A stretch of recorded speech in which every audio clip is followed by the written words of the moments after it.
Udaletik, kultura ezberdinen arteko harremana sustatu behar dela argi ikusten genuen hasieratik. Hori dela eta, UEMAS ipini egin harremanetan eta kultura artekotasunen proiektu ipini gendua martxan, beti be euskeri helburutzat ipinitza. Proiektu honetan, 7 eragilek hartu da parte.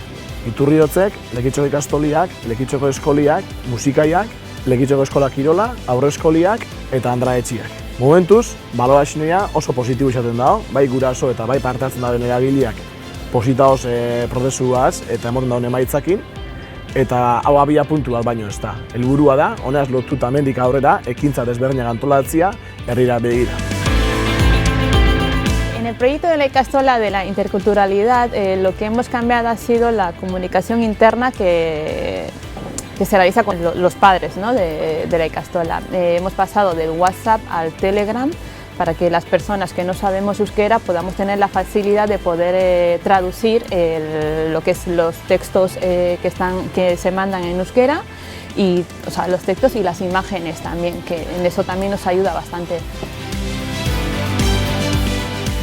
Euskeria gure hizkuntzia izan da, gure nortasunen parte da berez. Orduan, Lekitxoko udalak eta UEMAk proposatu duzkunean herri mailako proiektu hau aurkeztu duzkuenean, gure belarri sartu ginen horretan, ez genuen inongo zalantzarik eduki.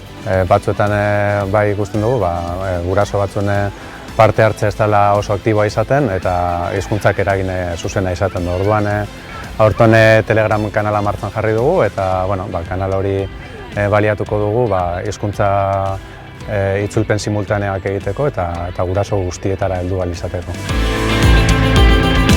Musikaia musika eskoliak ikasturte honetan Euskara eta Kultura Artekotasuna proiektuakin bat egin dugu, eta aurrez diseinatuta geneukan hizkuntza eta kultura artekotasunan plangintzan berrikuntza batzuk txertatu ditugu. Gure komunitatea osatzen da ben, familian, ama hizkuntzia be kontutan eukitxia hobesten dugu, eta danak gure komunitateen parte eitxia du bai. Proiektu hau herrira zabaltzeko asmoa dago eta horren erdigunean Iturriotze ikastetxeak ere horre parte hartu nahi du. Onarte egindakua hasiera bat baino ez da. Hemendik aurrera, ekintza desberdinak antolatuko dira kultura guzti honek euren artean harremanetan ipintzeko. Beti be, euskeria ardatz izan da. Lekitxoko nortasunen zutabe nagusienetako bat euskeria da. Eta honen erabileria handitzeko, udaletik hainbat egitasmo gaude martxan.